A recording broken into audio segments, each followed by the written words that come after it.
Saudara, harga telur di pasar tradisional Pabayang-Bayang, Makassar, Sulawesi Selatan mulai naik menjadi Rp50.000 per rak. Kenaikan ini dipicu lantaran tingginya daya beli masyarakat menjelang hari besar keagamaan.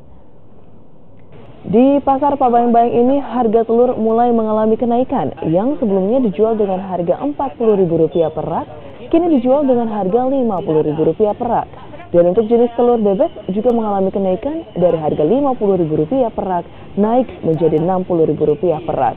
Kenaikan telur ini sudah terjadi sejak 2 minggu lalu sejak peringatan Maulid dan diperkirakan terus akan naik hingga Natal dan Tahun Baru. Pedagang telur berharap agar pemerintah mensubsidi telur sehingga omset pedagang tidak menurun akibat kurangnya pembeli karena mahalnya harga telur. 35-40. Mungkin apa penyebab naiknya ini, Pak? Karena banyak permintaan, ini bulan Maulud menjelang Natal.